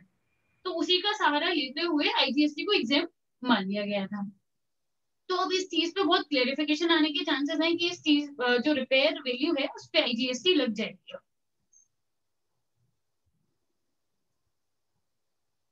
ये एक डीईसी टैबलेट्स ड्रग्स हैं जिसपे रेट कम कर दी गई है 12 से 5%। ये sprinkler drip irrigation I think शायद ही किसी के काम आए या किसी कोई क्लाइंट है जिनका इरिगेशन रिलेटेड काम है, ये उनके लिए है। इससे पहले इसमें एक हेडिंग हुआ करती थी, ये अभी भी है 18% के स्लैब में 8424 HSN में, जिसमें मैकेनिकल अप्लायंसेस और डिस्पर्सिंग और लिक्विड स्प्रेइंग लिक्विड्स और पाउडर्स के अंदर 18% पे ये दिया गया था रेट। और उसके साथ ही एक था सर स्लाइड करेंगे क्या इसमें, हाँ स्पेसिफिक वर्ड्स जो थे 12% में वो थे nozzles for drip irrigation equipments. अब इन दोनों में कंफ्यूजन बहुत चल रहा था कि 18% लगाएं या 12% लगाएं, तो ये क्लेरिफिकेशन है कि हम 12% ही लाएंगे। अब इस पर्टिकुलर सिस्टम में भी पूरा जो ड्रिप इरिगेशन सिस्टम है इसके भी अगर पार्ट्स अलग अलग बेचे गए हैं उसमें ये क्लैरिटी है तो भी 12% लगेगा। ये एजुकेशन इंस्टीट्यूशंस के लिए है, कोई भी अगर फूड की सर्विस देते हैं एजुकेशन इंस्टीट्यूशंस को या मिड डे मील देते हैं जो स्पॉन्सर्ड है गवर्नमेंट के थ्रू, तो उन चीजों को एग्जेम्प्ट किया गया। अच्छा, इसमें पहले ये था कि गवर्नमेंट ग्रांट सिर्फ थी जो उन्हीं के लिए एग्जेम्पशन थी, बट अब सीएसआर एक्टिविटीज जो होती हैं तो कॉर्पोरेट डोनेशंस वगैरह को भी इंक्लूड कर दिया गया है। तो अगर किसी के भी क्लाइंट हैं जो ऐसे एजुकेशन इंस्टीट्यूशंस के लिए सीएसआर एक्टिविटीज करते हैं तो उनके लिए भी एग्जेम्पशन में चले जाएगा। ऐसे ही एग्जामिनेशन फीस का है, एंट्रेंस एग्जामिनेशन का, तो पहले सेंट्रल और स्टेट बोर्ड की जो एग्जामिनेशन फी होती थी सिर्फ वो एग्जाम थी, उधर नेशनल बोर्ड ऑफ वो एजुकेशन नहीं था, तो अब वो भी एग्जाम कर दिया गया है। जॉइंट डेवलपमेंट अग्रीमेंट, इसमें अगर हम बात करें थोड़ा सा तो इसमें अब दो टर्म्स लाए गए हैं लॉ में। एक है लैंड ओनर प्रमोटर। अभी तक सिर्फ प्रमोटर वर्ड ही चलता था, जो ये मान लिया जाता था कि जो कंस्ट्रक्ट कर रहा है वो डेवलपर प्रमोटर है। अगर हम बिल्कुल बेसिक से बात करें तो अब जैसे एक इंसान को बिल्डिंग कंस्ट्रक्ट करनी है, अब उसके पास लैंड नहीं है, और एक इंसान है जिसके पास लैंड है पर लेकिन कंस्ट्रक्शन करने की फैसिलिटीज नहीं है, तो वो दोनों आपस में मिले, जैसे हम कहते हैं जॉइंट डेवलपमेंट एग्रीमेंट, और इन दोनों ने वहां पे कंस्ट्रक्शन करना काम चालू किया। जो नॉर्मली अगर मार्केट की प्रैक्टिस देखें तो उसमें ये होता था कि जो लैंड ओनर प्रमोटर है वो अपनी लैंड दे रहा है और जो डेवलपर प्रमोटर है वो उसके बदले में कुछ फ्लैट्स या फॉर एग्जांपल पूरा एक फ्लोर उसको बदले में दे देता है। तो अगर हम देखें तो यहाँ पे दो सर्विसेज इन्वॉल्व है या दो सप्लाई इन्वॉल्व है। एक जो लैंड ओनर प्रमोटर ने दिया अपने राइट्स लैंड यूज करने के, जिसे टीडीआरबी कहते हैं, और एक डेवलपर प्रमोटर ने जो उसको फ्लैट्स दिए जो लैंड राइट्स के बदले में दिए। तो इसी पे ही कुछ प्रॉब्लम जो आती थी पहले उसी चीज के लिए थोड़ा सा ईज किया है लैंड ओनर प्रमोटर के लिए। प्रॉब्लम कैसे आती थी कि अगर जो डेवलपर प्रमोटर है उसके पास लाइबिलिटी तब अराइज होती थी गवर्नमेंट को टैक्स पे करने की, जो उसने फ्लैट दिए उस पे जब आपका कंप्लीशन सर्टिफिकेट होता है या जब फर्स्ट ऑक्यूपेशन हो जाए। तो फॉर एग्जांपल अगर 2012 में मतलब 2022 में आपका कंप्लीट हो रहा है और उससे पहले ही 2012 में जब राइट्स मिल गए लैंड ओनर को तो उसने तभी से बेचना चालू कर दिया। अब जब उसने 2012 में बेचना चालू कर दिया उसके पास एडवांसेज आ गए, अपने फ्लैट उसने बेचना चालू कर दिया, अब उस एडवांस पे टैक्स की लायबिलिटी बनने लगी। तो यहाँ प्रॉब्लम जो मेन फोकस करने की वो ये है कि लैंड ओनर पे तो लायबिलिटी पहले से आती जा रही थी और जो उसके पास आईटीसी है वो बहुत सालों बाद आ रहा था। तो अगर उसने अपने पॉकेट से पे भी कर दिया तो इतने साल बाद वो आईटीसी सेट ऑफ करने के किसी काम का नहीं रहेगा। तो जो एक गवर्नमेंट ने, जो शायद गवर्नमेंट के लिए भी बहुत हित में है, उन्होंने ये कर दिया है कि जो डेवलपर प्रमोटर है अब वो उससे पहले भी जो लायबिलिटी अराइज हुई जिस टाइम आपकी कंप्लीशन सर्टिफिकेट के टाइम उससे पहले भी अपना टैक्स पे कर सकता है, जिससे लैंड ओनर को आईटीसी भी मिल जाएगा और अगर हम एक छोटी सी बात देखें तो गवर्नमेंट को भी बहुत इजीली पहले से फंड मिल जाएगा।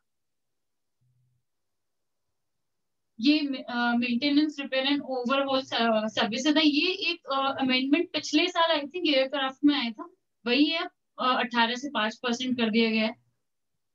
और आपका जो पॉस है, पहले ये था कि प्लेस ऑफ सप्लाई, जहाँ पे आपके रिपेयर एंड मेंटेनेंस होता था वो पहले प्लेस ऑफ सप्लाई मानी जाती थी। अब उसकी जगह इस केस में location of recipient of service मानी है।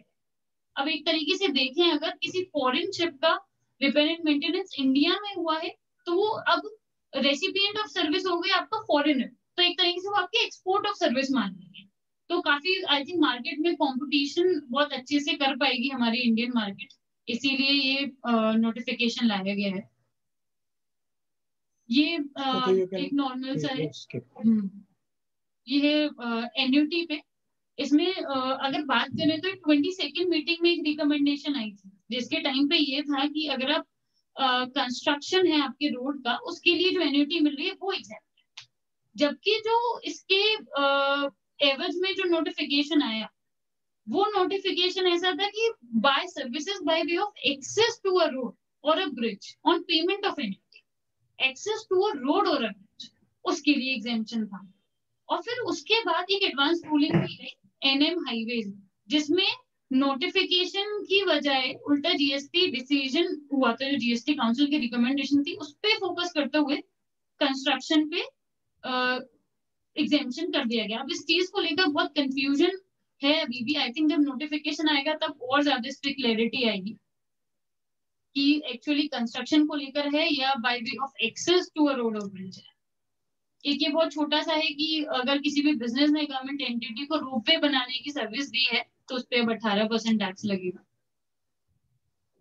ये भी बहुत नॉर्मल है कि गवर्नमेंट ने किसी अपनी पीएसयू को गारंटी की सर्विस दी है लोन के उसमें बिहाफ पे, तो अब वो एग्जाम्प्ट मान लिया जाएगा। इसका भी नोटिफिकेशन अभी आने को है। ये एक एमनेस्टी स्कीम है। इस एमनेस्टी स्कीम में जो बहुत नॉर्मल चीज है, आई थिंक सभी को पता है, क्योंकि सबसे ज्यादा आई थिंक 43rd काउंसिल में सर जो सबसे ज्यादा हमारे पास कॉल आए थे जितने भी हमारे क्लाइंट्स के, तो वो कोई और कुछ नहीं पूछ रहे थे, सिर्फ ये पूछ रहे थे हाँ अब लेट फी हमारी कम होगी कि नहीं होगी। तो इसमें जो मेन आया गया है वो ये है कि जब से जीएसटी लगा था जुलाई 17 से अप्रैल 21 तक, तो उसकी लेट फी जो है मैक्सिमम वो कैप कर दी गई है। तो जो कैपिंग है वो तो ये है कि लाइबिलिटी नहीं है तो 500 रुपए लेंगे और लाइबिलिटी है तो आपके 1000 रुपए लेंगे पर रिटर्न। हाँ, पर रिटर्न। पर जो हमें डिस्कस करना है इस टाइम, वो हमें कुछ और इसके साथ डिस्कस करना है कि ये एमनेस्टी स्कीम की कितनी ही वैलिडिटी हम जांच कर सकते हैं। अगर हम देखें तो इसमें बहुत सारे क्वेश्चंस अराइज होते हैं कि उनका क्या होगा जो बहुत जेन्युइन टैक्स पेयर थे और वो जुलाई 17 से ही अपनी लेट फी पे करे जा रहे थे और कोई भी उनका ऐसे डिफॉल्टिंग स्टेज पे नहीं थे कि ना करें, तो क्या उनको रिफंड मिलना चाहिए? क्या इस चीज पे क्लैरिटी हो रहेगी? अतुल जी मेरी बात सुन पा रहे हैं? अतुल अग्रवाल सर? सर अभी शायद वो है नहीं। अच्छा, ठीक है। क्योंकि उन्हीं को मैं एड्रेस करता इस चीज को, क्योंकि पहले भी हमेशा कई सेमिनार्स में हमने उनको रिक्वेस्ट किया है कि आप ये चीजों को आगे बढ़ाएं, तो बकायदा जिस तरह से हम भेजते हैं उनको उसी तरह से वो ऊपर तक इसको भेजते हैं। इस मामले में मतलब आई रियली थैंक हिम, हमेशा वो ही इज वेरी यूजफुल। तो हम ये सारी चीजें उनको लिख करके भेज देंगे। इनफैक्ट नोएडा ब्रांच को भी कुछ रिप्रेजेंटेशन इस तरह का बनाना चाहिए। जी सर, जी सर। तो आगे हम इसमें दो इम्पोर्टेंट चीजें डिस्कस करना जो मैं चाहती हूँ वो ये है कि जैसे एक इसमें प्रोविजन है सेक्शन 29 में कि अगर एक रेगुलर टैक्स पेयर ने 6 महीने तक रिटर्न नहीं भरी तो रजिस्ट्रेशन कैंसिल होने के चांसेस है। तो अब अगर आप जुलाई 17 से गवर्नमेंट अप्रैल 21 तक आपको रिलीफ दे रही है, तो इसका मतलब अगर 3 भी देख लो तो वो तो ऐसा हो ही नहीं सकता कि आप 1 महीने की भरे और नेक्स्ट महीने की ना भरे। वो चलती ही तब आगे जब आप पिछले महीने की भर चुके हैं। तो उसका लगातार 6 महीने तक ना भरने के बहुत अच्छे चांसेस हैं जब इतना पीरियड आपको गवर्नमेंट दे रही है। तो उस केस में उस सेक्शन की कितनी वैलिडिटी है कि रजिस्ट्रेशन कैंसिल हो जाएगा। एक और जो इम्पोर्टेंट बात है, आई थिंक अभी हम डिस्कस ही कर रहे थे कुछ स्लाइड्स पहले ई वे बिल की, कि अगर हमने 2 महीने तक वो आपका रिटर्न नहीं फाइल करी तो आपका ई वे बिल ब्लॉक हो जाएगा। तो यही बात सेम रूल में अप्लाई करना चाहूंगी इस ई वे बिल के प्रोविजन में कि अगर 2 महीने तक रिटर्न फाइल नहीं करी तो ई-वे बिल ब्लॉक हो जाएगा। उस प्रोविजन का कितना ही इम्पैक्ट है अब जब आप ये एमनेस्टी स्कीम दे रहे हैं। what we think is amnesty scheme अब आई है एंड देखिए मैं इस मामले में शायद थोड़ा सा डिफर करूंगा शौर्य से। देखिए एमनेस्टी स्कीम लाने के पीछे जो वजह है वो है एक ह्यूमैनिटेरियन वजह, ये टैक्स लॉ रिलेटेड वजह नहीं है। इस एमनेस्टी स्कीम में जो कोविड पीरियड है पिछले 2 साल का 1.5 साल का, उसके अलावा क्योंकि इसको जुलाई 17 से ही वो कर दिया है, तब उस पोर्शन के लिए शौर्य की बात तो बिल्कुल ठीक ठहराई जाती है कि कई ऐसे लोग होंगे जिनके ई-वे बिल्स भी ब्लॉक हुए होंगे, कई लोगों के रजिस्ट्रेशन कैंसिल या सस्पेंड भी किए गए होंगे। आज अगर ये एमनेस्टी स्कीम आती है, उस दौरान उनको बहुत सारे लॉसेस हुए होंगे, हो सकता है उनका बिजनेस लॉस हुआ हो सकता है उनका जो रिस्पेक्ट है, आत्मसम्मान, व्हाटएवर, बहुत सारे इंटरपर्सनल लॉसेस भी हो सकते हैं।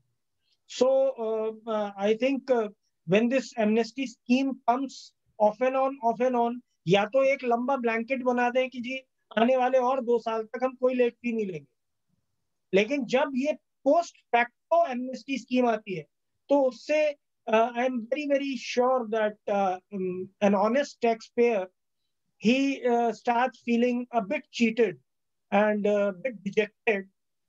Similarly, अभी जो वॉलंटरी कंप्लायंस स्कीम भी जीएसटी में भी आया, सर्विस टैक्स में भी आया कि आप इस तरीके से पेमेंट कर दीजिए और अपने पुराने जो वो जो आपका लेगेसी SVLDRS जो लेगेसी इश्यूज के लिए, तो इस टाइम पर एक ऑनेस्ट टैक्स पेयर तो थोड़ा सा चीटेड फील करता है। नेक्स्ट, ये आगे के लिए भी गवर्नमेंट ने लेट फीस रेशनलाइज कर दी है कि अगर आपकी कोई भी लाइबिलिटी नहीं है 103B में, तो आपकी 500 रुपए पर रिटर्न कैप कर दी गई है, और अगर लाइबिलिटी है तो उसको टर्नओवर वाइज ब्रेक कर दिया गया है। जैसे आपकी अगर 1.5 करोड़ तक है तो 2,000 है, 1.5 से 5 है तो 5,000 है, 5 से ऊपर है तो 10,000 है। मतलब 5 करोड़ वालों के लिए कुछ ऐसा फायदा नहीं है, बट बाकियों के लिए टर्नओवर वाइज ब्रेक कर दिया है। और कॉम्पोजिशन डीलर है, नील है तो 500 है, और अगर टैक्स लाइबिलिटी है तो 2,000 है। टीडीएस फाइलर्स के लिए मैक्सिमम 2,000 कर दी गई है, 50 रुपए पर डे। ये कुछ डेट्स बड़ी आई थिंक सभी को ये पता होंगी। जीएसटीआर 1 11 जून से 26 जून कर दी है, IFF 13/6 से 28/6 कर दी है, ITC 04 के लिए बढ़ा दी डेट। एक इम्पोर्टेंट ये है ईबीसी के लिए जो अभी डीएससी लग रहे थे कंपनीज के लिए, एलएलपी के लिए, उनकी डेट 31 अगस्त कर दी है 2021 में। इसमें एक प्रैक्टिकल एस्पेक्ट है जो मैं डिस्कस करना चाहूंगी कि गवर्नमेंट ने जो ये फैसिलिटी दी है ईबीसी की, बट ये टीडीएस या टीसीएस रिटर्न्स पे नहीं लगी। अगर हम देखें कि हमारी जो क्लाइंट्स की टीसीएस रिटर्न भरी जाती है कॉमर्स ऑपरेटर की वजह से, तो उसमें अभी भी डीएससी ही मांगी जा रही है, ईबीसी से फाइल नहीं हो रही। ये जो भी कंप्लाइंसेस या एक्शंस आपके पेंडिंग है या जो फॉल कर रहे हैं, ये बोथ वेज है, डिपार्टमेंट के भी और रेगुलर टैक्स पेयर के भी। तो जो 15 अप्रैल 2021 से 29 जून 2021 तक फॉल कर रहे हैं, उनकी डेट बढ़ाकर 30 जून 2021 कर दी है। जिसमें एक इम्पोर्टेंट चीज है नोट करने की, वो ये है कि इसमें नीचे ही लिखा हुआ है इसी रिकमेंडेशन में कि जहां भी ये टाइमलाइन अगर सुप्रीम कोर्ट के द्वारा एक्सटेंड की गई है तो वो सुप्रीम कोर्ट वाली ही अप्लाई की जाए।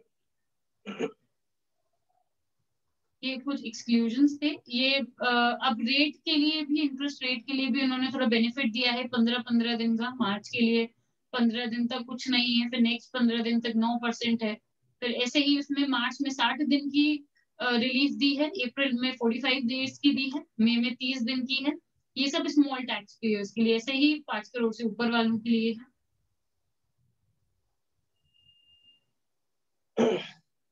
With this, Chairman sir, I think we've tried to complete all the recent amendments जो अभी council recommendations भी amendments कहेंगे या council recommendations भी, और ये हमने कुछ किया है।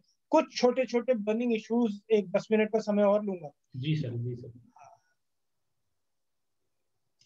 देखिए, कोविड एंड जीएसटी इस वक्त बहुत ही ज्यादा प्रॉब्लमेटिक स्टेट में है कई लोग। आप ये देखें, मैं सारे तो नहीं लूंगा क्योंकि बहुत सारे इश्यूज हैं, छोटे छोटे इश्यूज हैं कोविड रिलेटेड, क्योंकि कोविड में कॉन्ट्रैक्ट रिविजन्स भी हो रहे हैं, फोर्स मेज्योर की वजह से।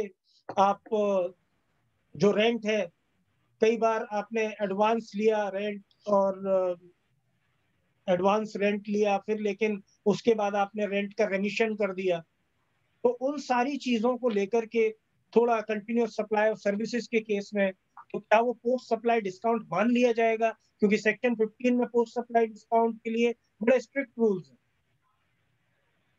तो अगर ऐसा कुछ डिस्काउंट होता है और जीएसटी जा चुका है, तो will it be counted as a GST loss? और या फिर हम ये कर सकते हैं कि हम उसको जो क्रेडिट नोट दे करके and then we go to section 54 subsection 8 और वहां उसका रिफंड लेने की कोशिश करें। तो ये चीजें हमें देखनी पड़ रही है अभी क्लाइंट के लिए। देन एक बहुत इंपॉर्टेंट चीज जो सामने आई है, तो बहुत ज्यादा इंपॉर्टेंट है। Suppose there is one restaurant, तो लॉकडाउन लगता है और उसका शटर बंद हो जाता है। पिछले लॉकडाउन में ये हुआ। अब उसके रेस्टोरेंट में आने वाले 15 दिन 10 दिन का प्रोविजन रखा ही रहता, दालें हैं, कहीं थोड़ा बहुत सब्जियां थी या कुछ फल थे, कुछ भी एनीथिंग, मिठाइयां भी हो सकती हैं, पेरिशेबल नेचर के आइटम थे। एक दिन का जनता कर्फ्यू था, if you remember chairman sir. जी सर। एक दिन का जनता कर्फ्यू था, इसको अगले दिन फिर बहुत लंबा एक्सटेंड कर दिया। तो क्या वो जो रेस्टोरेंट का सामान खराब हुआ है, क्या उसका आईटीसी, हम रेस्टोरेंट में तो बात कर लें तो वो एग्जेम्प्ट नॉन एग्जेम्प्ट वाली की वजह से उसका रिवर्सल होता है। मैं केवल एक मिठाई की दुकान की बात करता हूँ जो फुली टैक्सेबल है। क्या उस मिठाई की दुकान ने जो पिस्ते और बादाम और काजू फेंकने पड़े उसको, क्या उनका आईटीसी रिवर्स होगा? Yes sir. मेजॉरिटी हम लोग यही कहेंगे कि आईटीसी तो रिवर्स होगा। Yes sir. मैं चेयरमैन सर आपसे एक रिक्वेस्ट दरखास्त करूंगा कि आप जरा नोट करें सेक्शन 17(5) में जो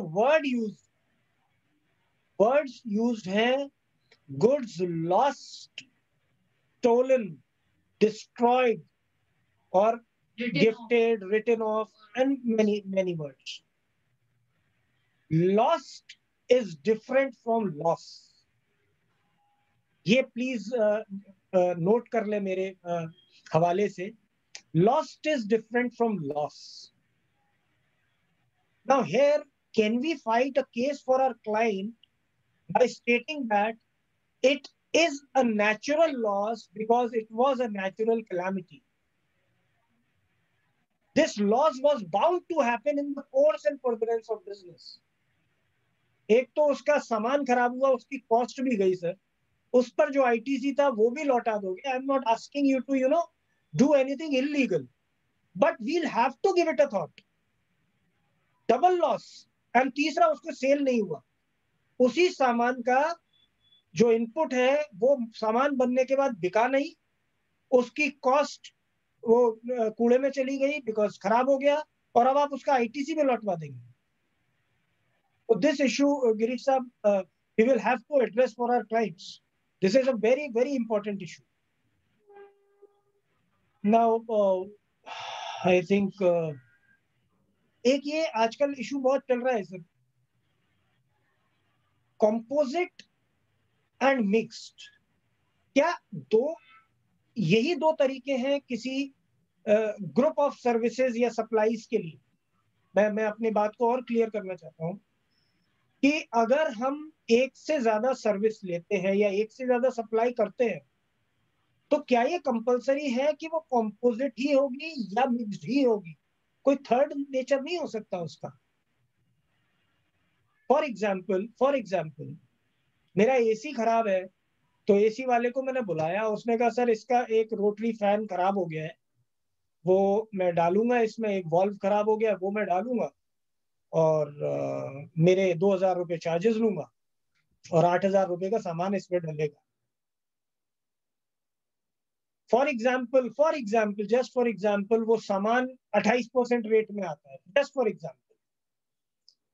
और जो हमारा जो मैकेनिक है उसकी सर्विसेज 18% में आती है, तो अब वो क्या टैक्स चार्ज करेगा? How will he charge tax?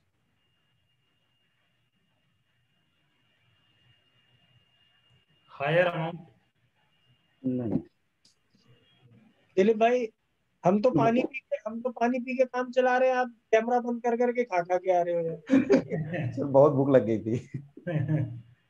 हाँ जी, बताइए। इसमें सर कॉमोडिटी के लिए वो अलग कर सकता है, अगर कॉमोडिटी का 28% वो चार्ज कर सकता है, और सर्विस के केस में वो 18% बोथ एक इनवॉइस पर चार्ज करके वो बिल दे सकता है। यही मैं जानना चाह रहा हूँ कि क्या ऐसा पॉसिबल है?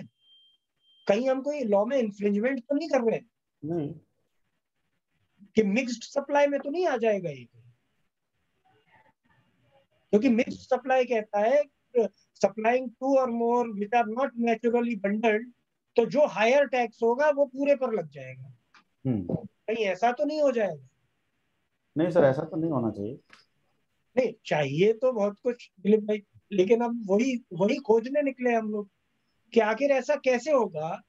Will it be allowed for me कि मैं एक ही इनवॉइस पर 2 तरह के टैक्स चार्ज कर लूं? Am I allowed to do this? In my opinion वो टर्म लॉ में यूज्ड नहीं है, कॉम्पोजिट एंड मिक्स्ड बस यूज्ड है। बट मैं और मेरा पूरा ऑफिस हम लोग मानते हैं तीसरी तरह की सप्लाई और होती है कंबाइंड सप्लाई। वो दिलीप जी ने बोला कंबाइंड सप्लाई। देखिए, कॉम्पोजिट सप्लाई तब मानी जाएगी जब आप उसको एक ग्रुप की तरह दिखा रहे हैं, ग्रुप, ये पूरा पैकेज। मिक्स्ड सप्लाई तब होगी जब आप उसको अननेचुरली पैकेज करके देना चाह रहे हो साथ में। आपके एसी वाले ने आपसे जिद नहीं किया है, बोला आप फैन ला दो, अगर आपके रिलेटिव की दुकान है फैन ला दो, मैं तो लगा जाऊंगा 2,000 रुपए में। Similar is the case with your auto workshops.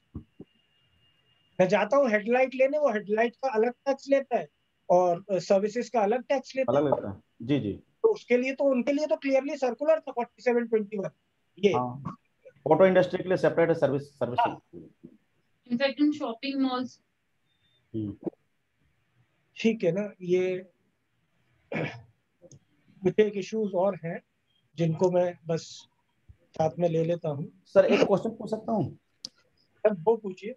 E-way bill से अभी क्लाइंट का फोन था, 4 फ्लोर की बिल्डिंग है सर, फर्स्ट फ्लोर पर प्रोडक्शन होता है फर्नीचर, उसको और रेंट पर वो 4th फ्लोर दिया हुआ है क्लाइंट को, 4th फ्लोर वाली।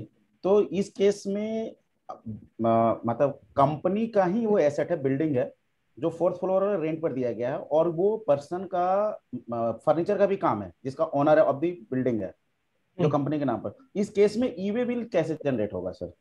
नहीं, दोबारा बताएं। मैं फर्स्ट फ्लोर से मटेरियल सर 4th फ्लोर पर जाना है, लेकिन डिफरेंट पर्सन, मतलब मान लीजिए Dilip Kumar Singh manufacturer of the furniture है, और मिस्टर एक्स हैं जिनको मैं माल सप्लाई कर रहा हूं, जो मेरे ही उसी बिल्डिंग में 4th फ्लोर पर रहते हैं, बट अलग अलग असेसी है, अलग असेसी है। देखिए, मेरा अपना मानना है, हो सकता है आप लोग मुझसे वाकिफ मेरी बात से अग्री करें या नहीं करें। मेरे हिसाब से e-way bill is nothing but a road permit, nothing but a road permit. E-way bill is nothing but a document which should be there in a vehicle, in a conveyance which should be there। तभी आप देखेंगे कि जो manual rickshaws हैं और जो वो सारी चीजें हैं उनको तो हटाया ही हुआ है। Try and understand। तो in that case sir I think e-way bill की जरूरत नहीं पड़ेगी, इशू ही नहीं किया जाएगा, ईवे बिल की जरूरत ही नहीं पड़ेगी। वैसे भी ईवे बिल मोटराइज्ड व्हीकल, वही मैं कह रहा हूँ, motorise e-way bill is only on motorised vehicle. आप कैसे भेज रहे हो? 2 बंदे ले जाते हैं, उठा के रख के आ जाते हैं, तो लिफ्ट के थ्रू गया, लेकर रख के दिया, चला जाता है। तो you are not using the road, the goods are not crossing the roads. so not a problem. Okay, sir. Thank you very much, sir.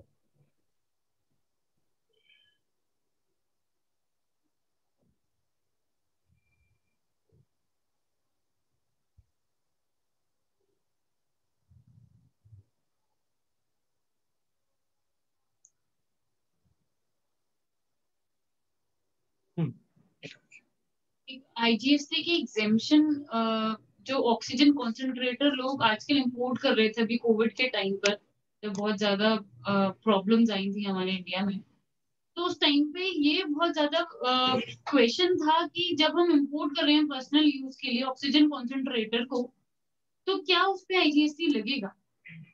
Delhi high court ने तो एक अपना जवाब दिया था कि बहुत अनकॉन्स्टिट्यूशनल है उस पे लगना, और इनफैक्ट जो कमर्शियल यूज के लिए उसके लिए भी 24% से 12% कर दिया था। बट अभी का जो स्टेटस है इस पर्टिकुलर दिल्ली हाई कोर्ट के जजमेंट का, वो ये है कि अभी सुप्रीम कोर्ट ने उस जजमेंट को स्टे पर रख रखा है। तो अभी ये देखने की बात है कि उस पर क्या और आगे सुप्रीम कोर्ट अपना डिसीजन लेते हैं। एक 180 डेज वाला, जैसा भी इससे पहले स्टार्टिंग में ही सर ने डिस्कस किया था, जो कि 180 डेज की अंदर ही अंदर आपको पेमेंट कर देना चाहिए तभी आईटीसी मिलेगा। We were discussing. नहीं, आईटीसी तो मिल जाएगा, बट अगर 180 में नहीं किया आपने पेमेंट अपने सप्लायर को, तो आपको आईटीसी रिवर्स करना पड़ेगा अलोंग विद इंटरेस्ट। तो ये जो फोर्स मेजर में है, मतलब जब कोविड है, क्या उसमें भी ये रेस्ट्रिक्शन लगी रहेगी 6 महीने की? इस चीज के लिए भी चमन जी अतुल भाई को लिखें इस चीज को भी, और इस पर क्लैरिटी बहुत जल्दी चाहिए, क्योंकि 28 जीएसटी काउंसिल में इन्होंने बोला भी था कि ऐसा हम करने की सोच रहे हैं कि इंटरेस्ट लायबिलिटी हटा दिया जाए, आईटीसी वापस ले लें या बहुत छोटा मोटा कुछ करें, but that is not seen the light of the legislative approval. Sir, ये 180 डेज वाली जो है ना, अभी क्लाइंट का एक जीएसटी से ऑडिट ही बोले हैं इसको, ऑडिट हुआ, उसमें जैसे पेमेंट हमारा रेगुलर पेमेंट चल रहा है, एक क्लाइंट से वेंडर से डीलिंग होती है, उस केस में पार्ट पेमेंट भी जाता है। तो चूंकि कोविड के समय में काफी पेमेंट्स डिले हुई, तो डिपार्टमेंट का कहना है कि 180 डेज वाला है आपका, आप 180 डेज के अंदर आपने पेमेंट नहीं किया और आप रिवर्सल भी नहीं किए हो, तो पूरा का पूरा उसने इंटरेस्ट लगा दिया है, ठीक है, मतलब उस पेमेंट पर, और रिवर्सल भी कराया। तो इसको कोविड को मतलब मद्देनजर हम लोग, मतलब डिपार्टमेंट इसको कुछ नहीं कर सकता, छूट नहीं दे सकता। जो सुप्रीम कोर्ट ऑर्डर आया है ना, अभी जो सुप्रीम कोर्ट का ऑर्डर आया है, 3 ऑर्डर्स आए हुए हैं सुप्रीम कोर्ट के, आप उनको पढ़ लें पहले और फिर मेरे से आप चर्चा करें। ओके, ठीक है सर, देखते हैं। फेस मास्क और एम्प्लॉइज का सैनिटाइजर वगैरह आप देते हो, क्या होगा आप बताएं जरा। अगर इसमें हम बात करें तो section 17 sub section 5 block credit की बात करता है, जिसमें एक आगे ये भी लिखा हुआ है कि अगर आप कोई भी चीज ऐसा पर्सनल यूज में करते हैं या आप आगे देते हैं एम्प्लॉइज को, तो वो आपका आईटीसी ब्लॉक कर देता है अनटिल अनलेस उसमें प्रोवाइडेड दैट है कि वो मैंडेटेड बाय गवर्नमेंट हो या मैंडेटेड बाय एनी लॉ। तो अभी एक मिनिस्ट्री ऑफ हेल्थ अफेयर्स ने भी निकाला था order number, I don't remember, I think हमने शायद आगे लिखा भी था, तो उसमें उसको मैंडेटरी कर दिया गया है कि आपको फेस मास्क जरूरी है, सैनिटाइजर भी लगाना जरूरी है। नहीं तो अगर हम देखें तो अगर ये चीजें नहीं होती, किसी का भी फेस मास्क अगर हटा हुआ होता है तो आपको चालान भी कर दिया जाता है। तो this is actually in the furtherance in course of business. तो हमारी व्यू में हम इसका आईटीसी ले सकते हैं। Same goes for test. With this, I think I've come to an end. मैंने जब चेयरमैन सर से बात हुआ था तो I told कि टॉपिक तो 1 घंटे भर का है, but then I had to speak. हम तो वक्ता नहीं है सर, वक्ता हो गए, थोड़ा आधा घंटा तो चल ही जाता है, कुछ नहीं। इसमें सर साथ में हम कुछ मेंबर्स की क्वेरी ले लेते हैं, अगर किसी मेंबर्स को कोई क्वेरी है। श्योर। आप मुझे बता दीजिएगा कि अगर कोई क्वेरी आती है। सर, क्वेरी ना आने के 2 कारण होते हैं दिलीप जी। एक तो मतलब या तो सब समझ में आ गया है या कुछ समझ में नहीं आया। मैं खैर पहला वाला मान लूंगा इसको, Thank you, Noida branch, and thank you all the. Please advise the late fee charge in case of ITC 4. In case of ITC 04. Sir मैं ये मेल कर दूंगा, इसमें सारे चार्ट्स बने हुए हैं। जी सर। मैं ये मेल कर दूंगा आपको नोएडा ब्रांच पर, तो ये आप सर्कुलेट कर दीजिएगा। ठीक है सर। ठीक है sir, thank you. Thank you sir, thank you sir. मैं दिलीप जी से कहना चाहूंगा वो वोट ऑफ थैंक्स करें। श्योर।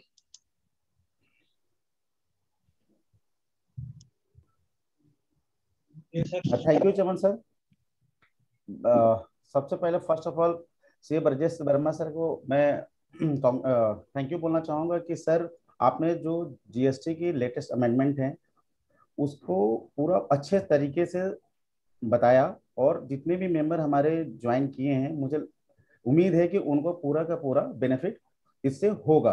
और साथ में थैंक यू मैं करना चाहूँगा क्या नाम है, सूर्या गोयल जी का ऑल्सो, कि उन्होंने बहुत ही अच्छे से जो सर्कुलर है या जो अमेंडमेंट्स है उनको आपके साथ पार्टिसिपेट करके हमारे सारे मेंबर्स को बताया। मैं अपने चेयरमैन सर चमन सिंह जी को थैंक यू करना चाहता हूँ, जो आपने इन्होंने प्रोग्राम को ऑर्गेनाइज कराया। सी गिरीश नारंग सर जो सिकासा चेयरमैन है उनको थैंक यू करना चाहूँगा। एंड ऑल दी जो भी पार्टिसिपेंट्स हम ज्वाइन किए हैं उनको भी बहुत बहुत शुक्रिया, जो इस पेंडेमिक में घर में रहते हुए या ऑफिस में काम करते हुए भी वेबिनार को ज्वाइन किया है। तो thank you very much sir. और मैं रिक्वेस्ट सबसे ये करूँगा कि हम लोग सुरक्षित रहे, सेफ रहे, घर में रहें, जब भी बाहर जाना हो मास्क लगाएं proper. Thank you very much sir. Sir एक क्वेरी आई है। हाँ जी। कि कैन आरडब्ल्यू चार्ज जीएसटी? मैंने जवाब दे दिया सर, मैंने जवाब दे दिया। देखिए अमरेंद्र कुमार वैश्य साहब की एक क्वेरी है, can RWA charge GST if the maintenance is below 7,500? Sir ये तो हमेशा ही उसके हाथ में है, अगर वो डे 1 से जीएसटी रजिस्ट्रेशन लेता है तो वो चार्ज कर सकता है, but RWA is for residents welfare. अगर, और ये क्वेरी मेरे को लगता है अमरेंद्र साहब की इस वजह से आई है क्योंकि उन्होंने कोई टीपी अरेंजमेंट कर रखा होगा, there must be a third party providing services, और वो थर्ड पार्टी जीएसटी चार्ज कर रहा होगा, तो वो सेट ऑफ की वजह से या किसी वजह से ये करना चाहते होंगे। बट अगर नहीं है तो आपको एग्जेम्पशन है, तो why would you want to charge? I really don't think so. Generally applicable नहीं है सर, 7500 रुपए से कम नहीं। ठीक, thank you. Thank you sir, thank you very much. Thank you.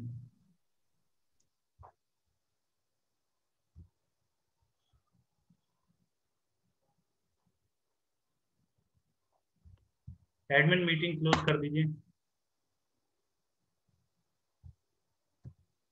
Okay sir.